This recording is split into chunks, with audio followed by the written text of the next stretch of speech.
سونے والے جاگتے رہیو چوروں کی رکھوالی. پھر اسی کیو ٹی وی نے جب بریلویوں کو اپنی طرف متاثر کر لیا، مائل کر لیا، تو اس نے ایک غیر مقلد کو پیش کیا ذاکر نائک کے نام سے، ذاکر نائک کے نام سے. اور ٹیلی ویژن کے اوپر اگر تمہارے نبی کی شان میں تمہارے سامنے میدان اور جنگل میں، پہاڑ اور گفا میں کوئی تمہارے نبی کی توہین کر دے تو یا تو تم اس کی جان لے لو گے یا جان دے دو گے. مگر ہائے افسوس کہ تمہارے گھر میں نبی کی توہین ہو گئی. تمہارے گھر میں نبی کو برا بھلا کہہ دیا گیا، تمہارے گھر میں نبی کو محتاج کہہ دیا گیا، تمہارے گھر میں نبی کو مر کر مٹی میں مل گیا کہہ دیا گیا، تمہارے گھر میں کہہ دیا گیا کہ نبی، آج کی تاریخ میں نبی بھی ہمیں کوئی فائدہ نہیں پہنچا سکتے. اور تم دیکھتے رہ گئے، تم دیکھتے رہ گئے. شیطان تمہارے گھر میں تمہارے مصطفیٰ جان رحمت کو برا بھلا کہہ کے چلا گیا. ذاکر نائک کے چہرے کے اوپر سے نقاب اٹھی، لوگوں نے جان لیا کہ یہ بددین ہے، یہ ہم میں سے نہیں. تو ایک نیا چہرہ شیطان نے سامنے کیا، اور وہ نیا چہرہ کون سا تھا؟ وہ وہی نیا چہرہ تھا جو سن 84 میں اپنی خطابت کا لوہا پاکستان سے منوا چکا تھا، اور اس کے بعد گمنام ہوا، اور ٹیلی ویژن جب عام ہوا تو یہی نیا چہرہ لوگوں کے ایمان کو لوٹنے کے لیے ڈاکٹر طاہر القادری کے نام سے ٹیلی ویژن پر دیکھا گیا. میں چند سال پہلے اکولا کی سرزمین پر آیا تھا اور میں نے ڈاکٹر طاہر القادری کا سختی کے ساتھ رد کیا تھا. میں نے تمہیں جھنجھوڑا تھا کہ یہ دین کی تبلیغ نہیں ہو رہی ہے، کہ تمہارے سینے سے دین کو کھسوٹنے کا، نوچنے کا اور مست کر دینے کا انتظام ہو رہا ہے. کوئی جاگ گیا، کوئی سوتا رہ گیا. پورے ہندوستان میں پورے ہندوستان میں طاہر القادری نے اپنی خطابت کے ذریعے لوگوں کو متاثر کر دیا. ٹیلی ویژن کے اوپر، انٹرنیٹ کے اوپر اس نے minhaj.com کے نام سے اپنی ویب سائٹ لانچ کی، اور minhaj.com کے اوپر اس نے مختلف مضامین کے اوپر تقریریں اس نے کرنا شروع کی. اور اعلیٰ حضرت عظیم البرکت فاضل بریلوی رضی المولا تبارک و تعالیٰ کی زبردست تعریف و توصیف اس نے کی.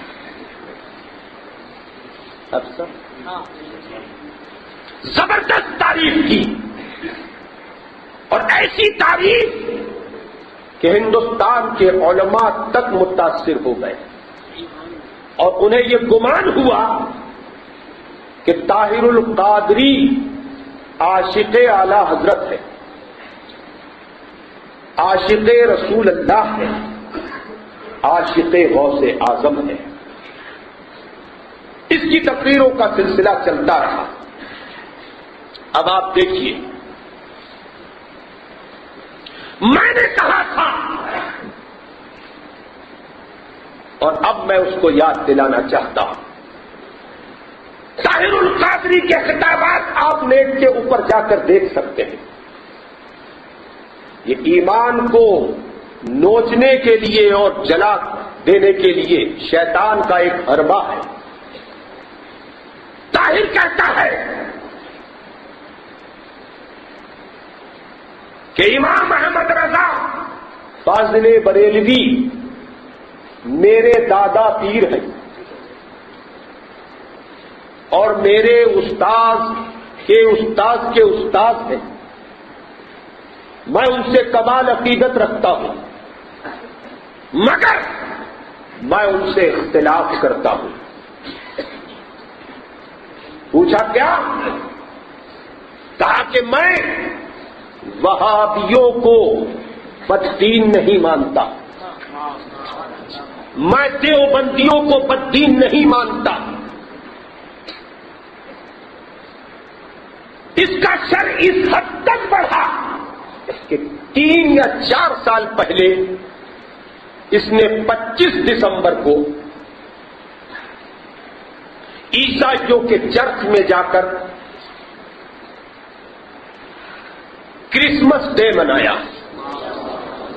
اور موم بتیاں اس نے جلائی اور اپنی تقریر میں کہا کہ جس طرح سے عیسیٰ علیہ السلام کا یوم پیدائش ہم چرچ میں آ کر مناتے ہیں، اسی طرح سے اگر عیسائی چاہیں تو ہماری مسجد منہاج میں آ کر اپنے طریقے سے اپنی عبادت کر سکتے ہیں۔ آپ ذرا سوچئے۔ اب میں تقریر کی طرف ہوں اور میں آپ کو نتیجہ بتاؤں گا اور اس کی شیطانیت بتاؤں گا۔ اپنے طریقے سے اپنی عبادت عیسائی کر سکتے ہیں۔ میرے پاس وہ تمام پیپرز نیٹ سے نکالے ہوئے موجود ہیں جو میں نے علماء کو دیے۔ بات آگے بڑھی تو یہی طاہر القادری دیوبندی وہابی جو نبی کریم کی حیات کا انکار کرتے ہیں ان کو بھی مومن و مسلمان ماننے لگا۔ ذرا آپ سوچئے کہ اگر کسی مسلمان کو کافر کہا جائے تو کہنے والا خود کافر ہو جاتا ہے، کفر پلٹتا ہے نا۔ اگر کسی مومن کو کافر کہا تو کہنے والا کافر ہو جاتا ہے۔ بات سمجھ میں آئی نا؟ تو ذرا سوچو، حجاج بن یوسف نے جب مصطفیٰ کی حیات کا انکار کیا تھا تو صحابہ اکرام نے فتویٰ دیا تھا، تابعین نے فتویٰ دیا تھا، تبع تابعین نے فتویٰ دیا تھا کفر کا۔ تو یا تو حجاج بن یوسف کافر ہوا یا پھر معاذ اللہ رب العالمین اس پر فتویٰ لگانے والے کافر ہوئے۔ بات سمجھ میں آئی نا؟ ہمارے نزدیک حجاج بن یوسف کافر ہے اور طاہر کے نزدیک صحابہ اکرام کافر ہیں، تابعین کافر ہیں، تبع تابعین کافر ہیں۔ یہ طاہر القادری کا ایمان بتا رہا ہوں، بد ایمانی بتا رہا ہوں، بد دینی بتا رہا ہوں۔ پھر اور آگے بڑھیے تو اس نے اپنی ایک تقریر میں شیعت کی حمایت کی، یعنی شیعہ جو ایران کے اندر کثرت کے ساتھ پائے جاتے ہیں ان کی حمایت میں زبردست خطاب کیا اس نے۔ جب ہندوستان سے میرے پاس آنے والوں نے اس کو ٹیلی فون کیا کہ یہ آپ کیا کر رہے ہیں، ہم تو آپ کی تقریروں کو سنتے تھے اور آپ سے عقیدت رکھتے تھے، آپ نے شیعہ لوگوں کی حمایت میں گفتگو کرنا شروع کر دی، ان کو صاحب ایمان و جنتی کہنا شروع کر دیا۔ تو طاہر کے الفاظ تھے کہ میں چاہتا ہوں کہ جتنے بھی کلمہ گو ہیں وہ سب ایک پلیٹ فارم پر آ جائیں اور متحد ہو جائیں۔ صحابہ اکرام نے جنہیں کافر جانا ہو، تابعین تبع تابعین نے جنہیں کافر جانا ہو، غوث اعظم نے جنہیں مرتد جانا ہو شیعہ لوگوں کو، خارجیوں کو، نظام الدین اولیاء نے جنہیں مرتد جانا ہو، ان کو یہ صاحب ایمان کہیں اور قوم اس کے خطابات کو بہت غور و خوض کے ساتھ سنیں۔ آگے بڑھیے تو ابھی طاہر القادری نے نیٹ کے اوپر، اب میری تمہید ذہن میں رکھیے، قرآن، حدیث، تفسیر، شان نزول اور شریعت مصطفیٰ، شریعت مصطفیٰ، اور شریعت کیا ہے؟ مصطفیٰ کا قانون، مصطفیٰ کا قانون. اور قانون کس کے لیے ہوتا ہے؟ قانون کس کے لیے ہوتا ہے؟ جو اس دین کو قبول کرتا ہے دین کا قانون اس کے لیے ہوتا ہے. سمجھے نا؟ اب کہتا ہے ایک اپنی تقریب کے اندر غور کیجئے ایمان کس طرح سے لوٹا جا رہا ہے لوگوں کا ٹیلی ویژن کے ذریعے. یہ ٹیلی ویژن تبلیغ کا ذریعہ نہیں ہے، تباہی کا ذریعہ ہے، تباہی کا ذریعہ ہے یہ ٹیلی ویژن. اور یہ آج بھی نہیں سمجھو گے تم، میں جانتا ہوں جب تم سمجھو گے تو بہت دیر ہو چکی ہوگی. سنو، اپنی ایک تقریب کے اندر طاہر القادری ایک محفل میں موجود ہے، اور اس محفل میں طاہر القادری کو پیاس لگی. کیا ہوا؟ تو طاہر القادری نے کہا مجھے پانی کی پیاس لگ رہی ہے، پانی لاؤ. یہ ہمارے گلزار بھائی موتی والا رضوی موجود ہیں، انہوں نے نیٹ کے اوپر اس کو دیکھا ہے اور انہوں نے ہی مجھے ٹیلی فون کیا. الحمدللہ میں نے اس کی خباثت کا جواب ان کے ذریعے، گلزار بھائی موتی والا جن کے خطاب کو آپ نے سماعت فرمایا، ان کے ذریعے نیٹ کے اوپر دلوایا. خبیث کے دماغ کی چولیں ہل گئی اور 15 بار 7 اوراق کے اوپر جو انہوں نے جواب دیا نیٹ کے اوپر، ان کو جواب دینے کے بعد اس کے کارندوں نے 15 بار ڈیلیٹ کر دیا. میں نے کہا کہ ہمت مت ہارنا، علم ہے، عمل ہے، دولت ہے، جان ہے، سب مصطفیٰ کے دین کے لیے ہے.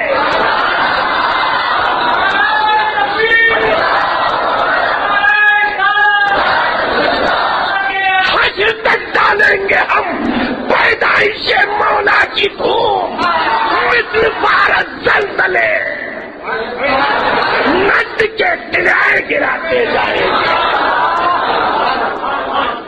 مثل بھارت نجد کے قلعے گراتے جائیں گے. خبیث، تو سمجھتا ہے کہ ٹیلی ویژن کے اوپر تو قوم کو گمراہ کر دے گا؟ ارے ٹیلی ویژن تیری آواز کو اس تک پہنچائے گا کہ جس سے اللہ ناراض، اور جمال کی آواز اس تک پہنچے گی جس سے اللہ راضی ہے.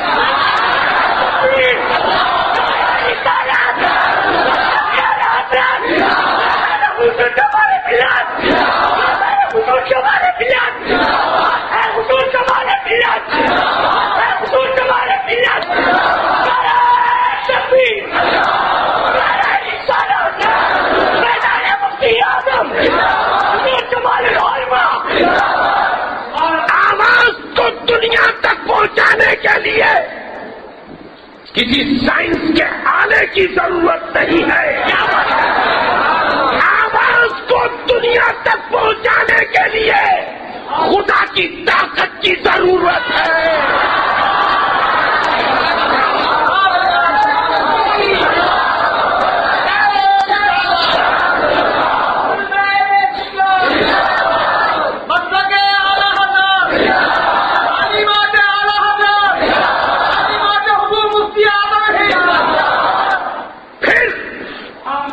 طاہر نے پانی طلب کیا، یہ میں نہیں کہہ رہا، اس کی ویب سائٹ پر آپ حضرات خود دیکھ سکتے ہیں.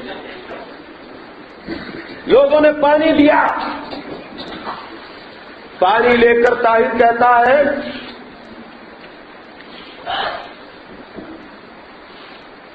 حضرت علی کرم اللہ تعالی وجہ الکریم راوی ہے، اور یہ حدیث ہے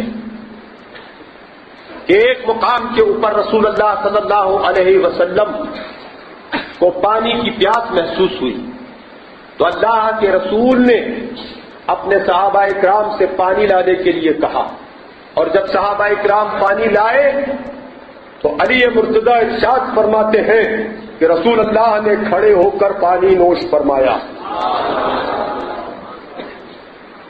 اب یہاں تک تو بات چل گئی، یہاں تک تو بات چل گئی.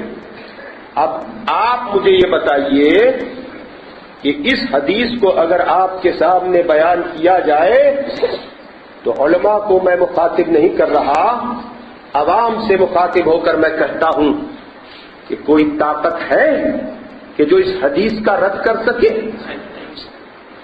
کسی حدیث کا رد نہیں کیا جائے گا. ہر حدیث پر ہمارا ایمان ہے. مصطفیٰ نے کھڑے ہو کر پانی نوش فرمایا، علی مرتضیٰ نے ارشاد فرمایا، ہم اس کو غلط نہیں کہتے، ہم اس کو غلط نہیں کہتے. علی نے فرمایا کہ مصطفیٰ نے کھڑے ہو کر پانی نوش فرمایا، تو مصطفیٰ نے پانی کھڑے ہو کر نوش فرمایا، تبھی علی نے فرمایا. اب آگے کہتا ہے طاہر، کھڑے ہو کر پانی پینا سنت ہے، لہذا میں کھڑے ہو کر مصطفیٰ کی سنت کو ادا کرتا ہوں، وہ پانی پیتا. اور یہ کہہ کر اس نے پانی پی لیا کھڑے کھڑے. آپ کے پاس کوئی جواب ہے؟ نہیں ہے جواب، نہیں ہے. کیوں جواب نہیں ہے؟ آپ تو ٹیلی ویژن کے اوپر علم حاصل کرتے ہیں، آپ کا دین تو بہت مضبوط ہونا چاہیے. جمال رضا خان قادری کو تو اتنی فرصت نہیں ملتی کہ ہفتے میں ایک بار بھی کتاب کھول کر دیکھیں. آپ تو روز روز کتاب چلتی پھرتی دیکھتے ہیں، روز روز مسائل سنتے ہیں. آپ کے علم کو کیا ہو گیا؟ کیوں جواب نہیں دیتے؟ اب آپ سنیے، اب آپ سنیں. میں نے اسے جواب دلوایا کہ سن، بدبخت، گمراہ کر بددین، مصطفیٰ نے کھڑے ہو کر پانی پیا، وہ مصطفیٰ کا عمل تھا، اور عمل میں اور حکم میں اگر تضاد ہوگا تو امت عمل پہ عمل نہیں کرے گی، مصطفیٰ کے حکم پر عمل کرے گی.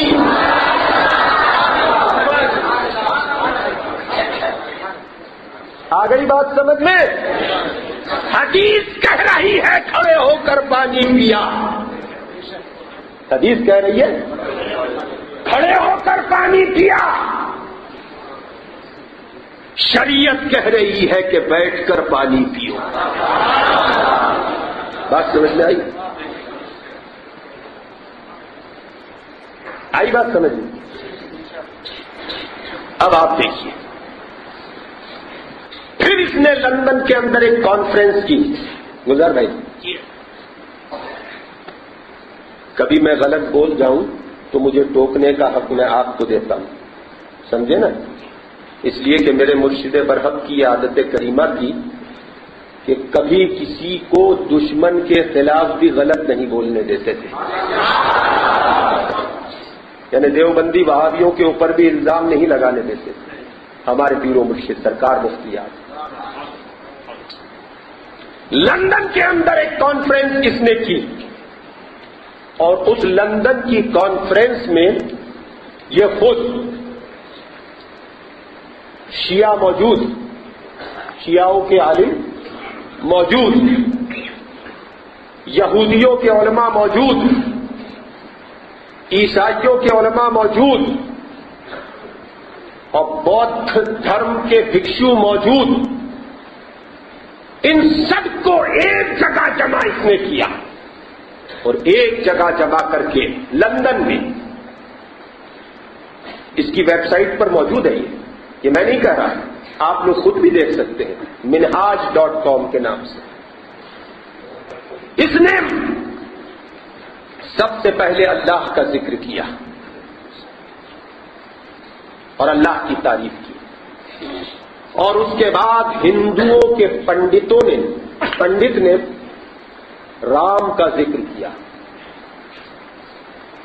یہودیوں نے بھی ذکر کیا،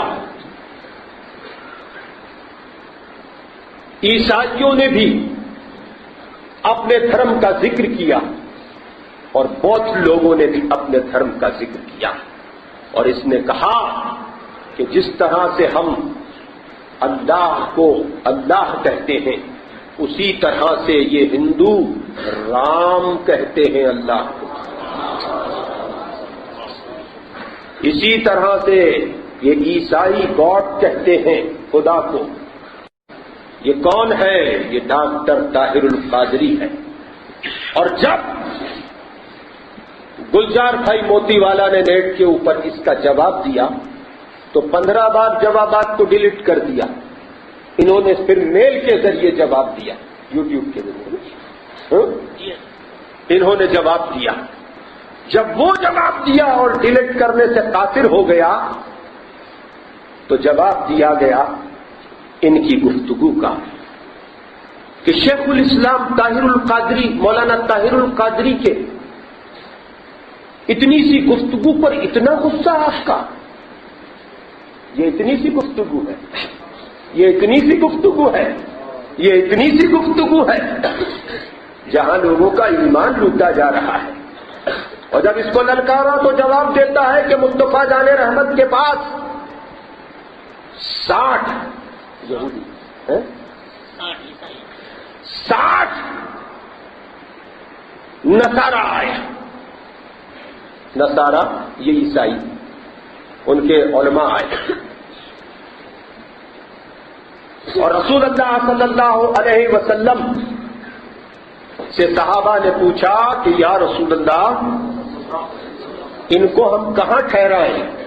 یہ کس نے جواب دیا؟ طاہر القادری نے، ڈاکٹر طاہر القادری نے۔ ان کو ہم کہاں ٹھہرائیں؟ تو اللہ کے رسول نے ارشاد فرمایا کہ ان کو مسجد نبوی میں ٹھہراؤ، ان کو مسجد نبوی میں ٹھہراؤ۔ اور جب ان کی عبادت کا وقت آیا تو کہا کہ یہ عبادت کہاں کریں؟ تو اللہ کے رسول نے ارشاد فرمایا کہ مسجد نبوی میں عبادت کریں۔ تو طاہر کہتا ہے کہ جب رسول عیسائی اور یہودیوں کو مسجد نبوی میں ٹھہرا سکتے ہیں تو میں نے اگر ایک اسٹیج کے اوپر ان سب کو جمع کر لیا تو کیا گناہ کیا؟ نبی کی سنت کو ادا کیا۔ بات دیکھیے آپ کتنا بڑا جاہل ہے، اس کو یہ نہیں معلوم کہ وہ دور تھا جب دین مکمل نہ ہوا تھا۔ دین اس دور میں مسلمان کافروں کی ٹکٹی میں شریک ہوا کرتے تھے، ہوتے تھے نا، اور جب کافروں کے یہاں کوئی مرتا تھا تو مسلمان جا کے روتے تھے، نوحہ کرتے تھے، ان کے غم میں شریک ہوتے تھے۔ وہ احکام جاری ہونے کا دور تھا، اور اگر عیسائی آئے تھے تو مصطفیٰ کا رد کرتے ہوئے نہیں آئے تھے، بلکہ نبی آخر الزماں کی تلاش میں آئے تھے۔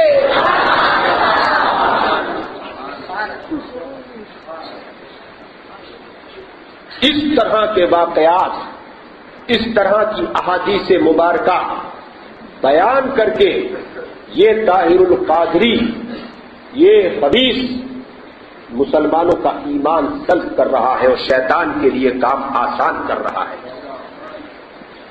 ارے تو کیا کسی کو صراط مستقیم پہ چلائے گا؟ پہلے خود کو تو مسلمان تو ثابت کر۔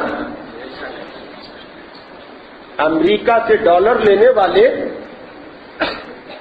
ایران کے آگے کاسہ گدائی پھیلانے والے اور اسرائیل کی غلامی کرنے والے، ہم خوب جانتے ہیں تو جو کہتا ہے وہ امریکہ، ایران اور اسرائیل کو خوش کرنے کے لیے کہتا ہے۔ مصطفیٰ اور اللہ کو خوش کرنا تیرا کام نہیں ہے۔ اور وہ دور آ گیا ہے کہ مسلمانوں اب جاگ جاؤ، اب جاگ جاؤ، اب جاگ جاؤ۔ اعلی حضرت کی نگاہ روحانیت تھی کہ اعلیٰ حضرت نے اس وقت اپنی وصایا شریف میں فرما دیا تھا کہ میرے بعد پتہ نہیں کون کیسا آئے، میرے بعد پتہ نہیں کون کیسا آئے، لہذا میرا دین میری کتابوں سے ظاہر ہے۔ تو وہ دور آ گیا ہے کہ اعلیٰ حضرت و مفتی اعظم کی رسی کو مضبوطی سے پکڑ لو، اگر ادھر ادھر تلاشنے کی ضرورت نہیں ہے، ورنہ گمراہ ہو جاؤ گے، اور ایمان اگر چلا گیا تو سب کچھ چلا گیا۔ اور اعلیٰ حضرت کی طرف منسوب کر کر کے ایسی باتیں کہی جا رہی ہیں کہ جن کا کہیں سے کہیں تک وجود نہیں۔ ایک صاحب نے ایک سوال کے جواب میں کہا، اور ان سے سوال کیا گیا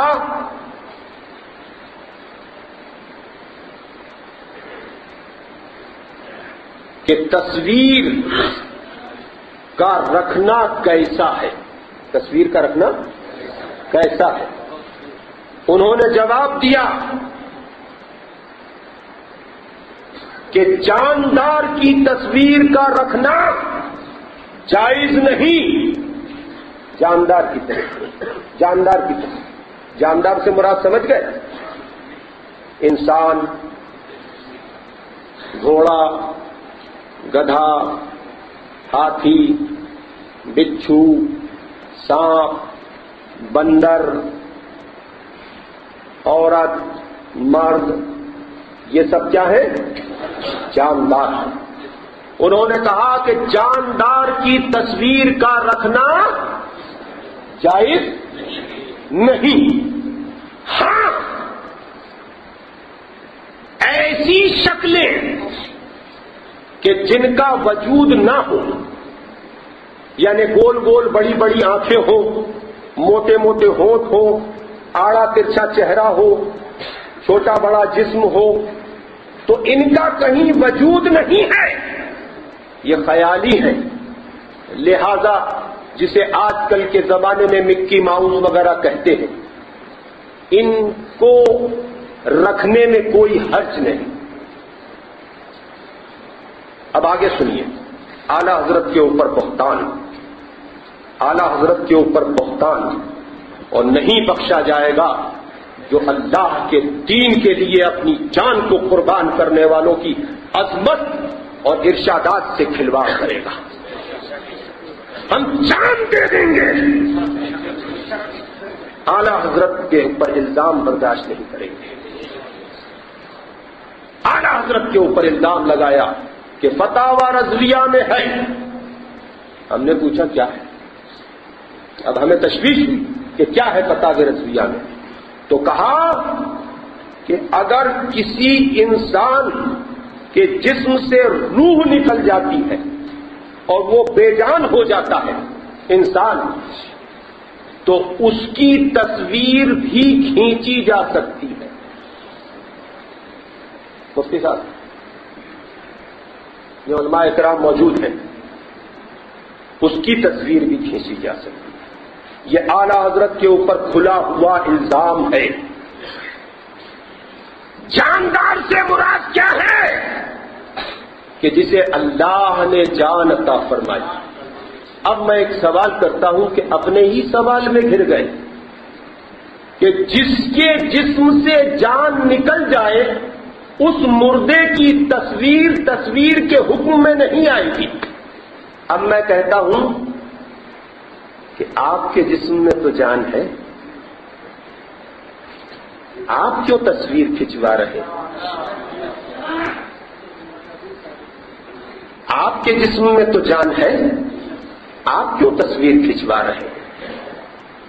جواب دو۔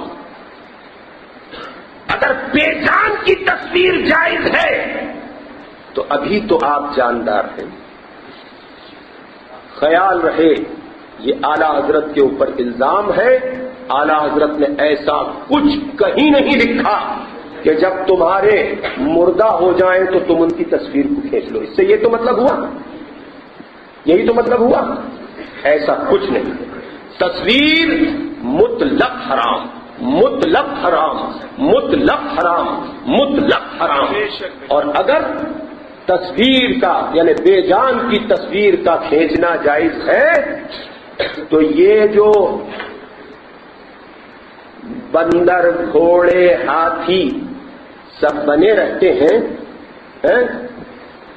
یہ جو معبودان باطلہ, یہ تو بے جان رہتے ہیں یا ان میں جان رہتی ہے؟ کھینچو ان کی تصویریں. یہ تو پتھر کے بنے رہتے ہیں, لگاؤ اپنے گھروں میں. کیوں نہیں لگا؟ خیال رہے, خیال رہے کہ دین مصطفیٰ کا ہے, جمال کے گھر کی جاگیر نہیں ہے, اعلی حضرت کے گھر کی جاگیر نہیں ہے, مفتی اعظم کے گھر کی جاگیر نہیں ہے, نہ کسی سید کے گھر کی جاگیر ہے, نہ کسی پٹھان کے گھر کی جاگیر ہے, نہ کسی شیخ کے گھر کی جاگیر ہے, نہ غوث قطب ابدال اولیاء کے گھر کی جاگیر ہے. دین اللہ کا ہے, اللہ کے رسول کا ہے. دین کی حفاظت کرو اور اپنے دین کی حفاظت کرو. کسی طرح سے بھی جھوٹی اور لغو باتوں کے اوپر کان مت رکھو.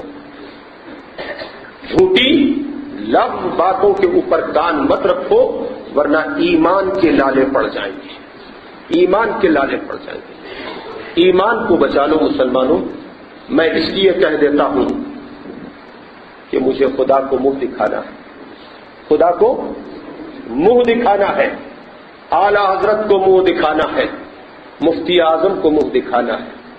میں نے سن لیا, اگر سن کر میں خاموش ہو جاتا تو کل ہو کر مجھ سے اعلی حضرت پوچھتے کیا تجھے پتا نہیں تھا کہ میرے بڑے شہزادے حجت الاسلام کا جب انتقال ہوا تو انہوں نے وصیت کی تھی کہ میرے جنازے کی بھی کوئی تصویر نہ کھینچے.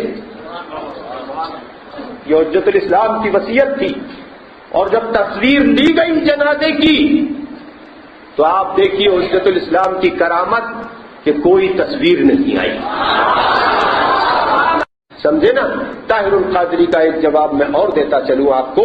جس طرح سے وہ تمام مذاہب کے پادریوں کو اور دھرم گروؤں کو جمع کرتا ہے ایک ممبر کے اوپر, اگر یہ تمام لوگوں کو جمع کرنا, ایک جگہ جمع کرنا جائز ہوتا تو رسول اللہ کے کو تو پہلے ہی کافر آفر کر چکے تھے. ہمارے خدا کی پوجا کرتے ہیں اور 6 مہینے تک تم ہمارے خدا کی عبادت کرو.